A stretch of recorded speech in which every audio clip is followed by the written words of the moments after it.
let's go over to Dallia Mohamed Abdelmoniem. She is an activist and joins us now by Skype, also from Khartoum. Can you give us an idea? We were speaking moments ago to our other guest who was talking about the explosions that she can see and hear and feel rocking her house.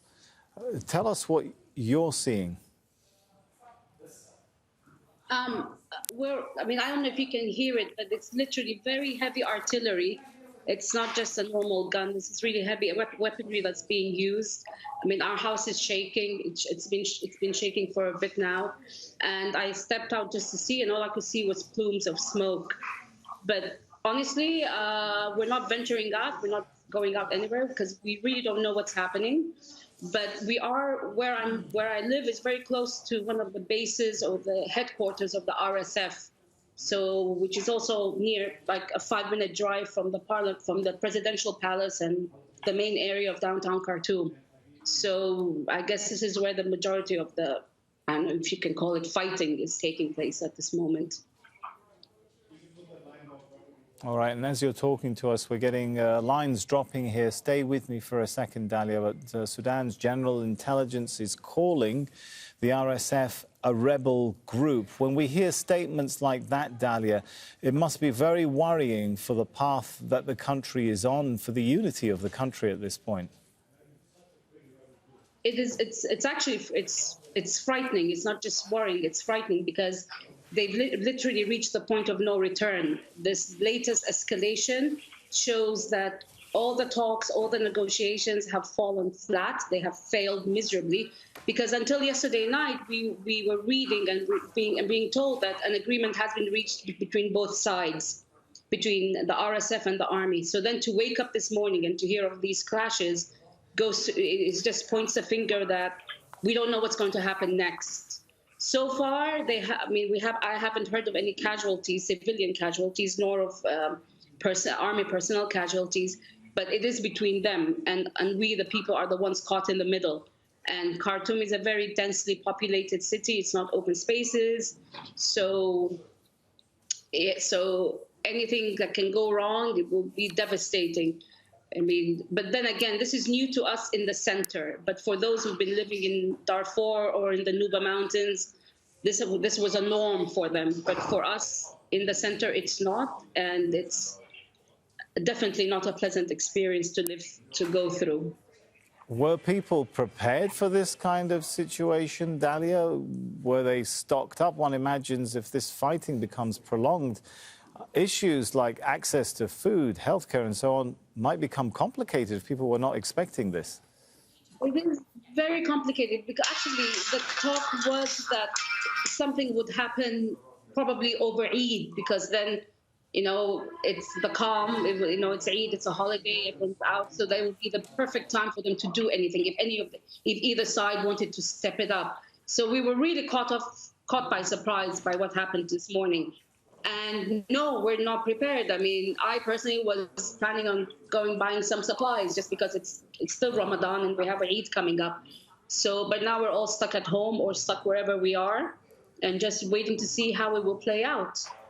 But I mean, it's worrying that there's been no statements released from neither the Troika or the EU. I haven't seen anything.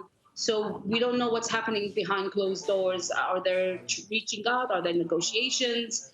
No one knows. Honestly, I don't think anyone knows what's happening. We keep getting different reports. RSF is in the airport. There's shooting in the runways.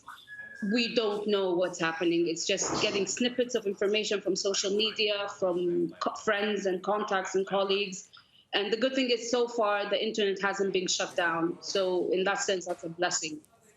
But other than that, we're just going to play it by ear and just see how it folds out towards the end, for the next few hours. We will hope you and the civilians, everyone stays safe there. Thank you so much, Dallia, for talking to us. Let's go over to Duaa Tariq. She's a social activist and member of Girifna. That's, of course, a popular non-violent protest movement.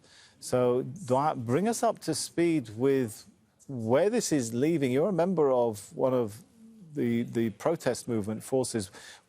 Has this caught the civilian component off guard. How are you? And thanks for having me. I don't think it caught anybody by guards because we've been preparing for this. Even the military appearances all over Khartoum city for the past, let's say, 2 weeks. And given the statements that coming out from the RSF and the military, this was no surprise. But of course, the videos are terrifying. The sounds of the shooting and bombing. Because I also live close to the 10 minutes away from the South Khartoum, where the first altercation happened this morning, and we can still we can hear some of the shooting. And also right now, we're not worried about no political agreement, because it was clear that it wasn't going anywhere. And we all, like in the neighborhood committees and revolution, we all was expecting this, and we were seeing it, just like the coup. So it didn't, I don't think it caught anybody by guard. Yeah, but does it undermine the civilian component of the transitional process when you've got these two military units going at it now? Actually, we still didn't hear from any civilian components. We were only receiving news and updates through social media, or some people lives near to the fights, and we've been following, of course, on news, on the TV. But so far, we didn't hear from no civilian parties or like forces.